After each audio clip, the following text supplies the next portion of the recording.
On reste sur les animaux, on revient des animaux un peu plus proches de nous, les abeilles. Voilà, en France dernièrement, on a vu qu'il y a eu des fortes baisses de production du miel. On entend dire que si les abeilles qui sont en ce moment en danger meurent, la planète s'arrête. Donc il y a une prise de conscience depuis peu de l'importance de ces animaux-là. Est-ce que tu es rentré en résonance avec ce collectif-là d'une manière ou d'une autre? Alors, je suis rentrée en résonance difficilement avec le collectif des abeilles, pour des raisons que je ne saurais expliquer. À ce sujet-là, beaucoup de choses maintenant sont communiquées sur l'utilité des abeilles, l'importance d'y porter notre attention, de préserver. Dans le cadre du travail qui est le mien, je dirais que de mon point de vue, à l'heure d'aujourd'hui, alors ça risque de choquer peut-être les apiculteurs, mais de mon point de vue, en ce moment, en tous les cas, et ça peut être transitoire, de mon point de vue, il est utile de retirer le miel du registre d'une consommation alimentaire. Pour moi, le miel n'est pas un, comment dire, un produit de consommation alimentaire, il est du registre médicinal en fait. Et je pense que alors, peut-être réajuster notre attitude par rapport au miel, puisque les abeilles sont mal en point parce qu'on a voulu exploiter leur production, c'est le transposer des poules quelque part pour un Mhm. produit, on va dire, peut-être moins consommé, mais on a voulu exploiter leur travail et là-dedans, il y a des choses très dommageables. D'une part, on a mis les abeilles dans des HLM. On a mis les abeilles dans des HLM, c'est-à-dire que quelque part, les ruches, telles qu'elles sont faites maintenant, en fait, n'ont rien à voir avec leur habitat naturel. Ça, c'est tout à fait dommageable. Sur leur collectif, sur leur vitalité, sur leur dimension d'être, c'est tout à fait dommageable. Euh, dans, par exemple, je citerai également le pollen. Le pollen a été récupéré et beaucoup commercialisé dans les magasins bio en disant le pollen est une grande source de minéraux, de vitamines, etc. Mais qu'est-ce qu'on fait quand on récupère du pollen pour le présenter dans des pots en grains, sous prétexte que c'est bon pour la santé et que ça va rééquilibrer notre alimentation? Eh bien, ce qu'il faut savoir, c'est que toutes les abeilles qui font ce magnifique travail dans la joie de leur incarnation, qui vont butiner les fleurs et puis se frotter et avoir tout ce pollen sur leurs pattes et qui rentrent à la ruche, en fait, qu'est-ce qu'elles passent? On les fait passer dans des grillages très serrés et du coup, elles se faufilent et tout le pollen qu'elles ont récolté tombe.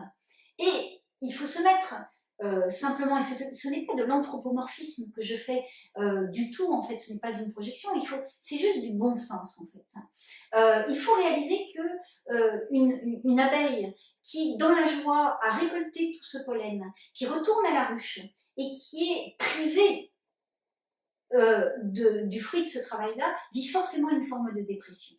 Alors, ne pas mettre de projection anthropomorphique, certes, hein, mais vit une forme de dépression qui est du bon sens, en fait, et liée simplement à cette privation. Et donc, de ce fait, eh bien, c'est catastrophique en fait. C'est catastrophique parce qu'on va mettre tout un collectif dans une privation, créer une dépression dans le collectif animal, et ça, c'est un manque total de conscience en fait. Alors je ne dis pas qu'il ne faut pas récolter de pollen. Je dis simplement que il y a plus de conscience à remettre, et plutôt que de boulotter ou de bouffer du pollen au printemps et le touiller dans nos yaourts et se dire c'est bon pour moi en fait, réaliser que c'est très précieux, réaliser que c'est médicinal et non pas en faire un produit de consommation qui devient un produit de consommation courante simplement pour notre santé, et parce que quelque part il y a une forme de snobisme là-dedans en fait, et j'ose ce terme en conscience, c'est-à-dire que ce qui est du registre du bienfait de la nature et donc médicinal est devenu quelque part trop, voire beaucoup trop un objet de consommation. Ah ouais, je vois très très bien le risque après, c'est qu'on est déjà tellement engagé dans une surconsommation du miel qui se répand dans notre quotidien que bon, à moins qu'il y ait des prises de conscience, la seule façon de limiter sa consommation, c'est d'augmenter les prix. Et puis là, ça devient vraiment du snobisme, pour le coup, ça devient un produit de luxe. Donc c'est... Je n'ai pas de conseils à donner dans ce hum, registre-là, puisque ce n'est pas ma partie. J'essaye juste, au travers de l'expérience qui est la mienne et de mon parcours de conscience, d'amener quelques éléments de réflexion qui peuvent, je l'espère, ouais. permettre à chacun de se réajuster par rapport à des attitudes vers lesquelles on nous pousse, en fait, sans que nous nous en rendions forcément compte.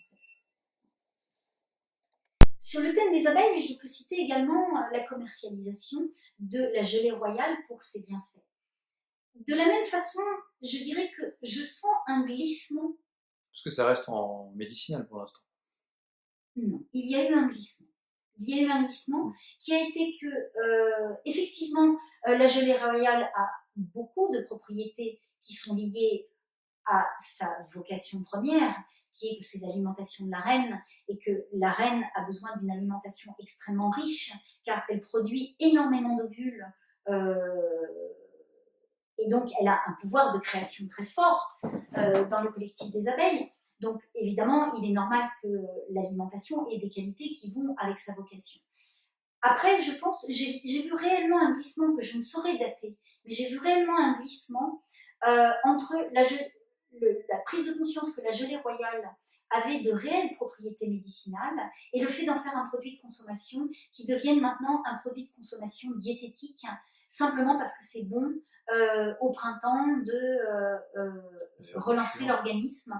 Et là, j'oserais mettre peut-être une alerte, c'est-à-dire que la gelée royale est quelque chose de précieux pour les abeilles et il est important que nous l'abordions avec ce même précieux. En fait, et que ça ne devienne pas j'en prends parce que c'est bon pour moi, ce qui devient une pulsion consommatrice. Et on peut tout à fait se passer de voilà. Et si je consomme un jour de la gelée royale, eh bien je vais le consommer parce que réellement je le prendrai comme quelque chose qui est précieux d'un point de vue médicinal pour moi, ce qui n'est pas le cas à l'heure d'aujourd'hui.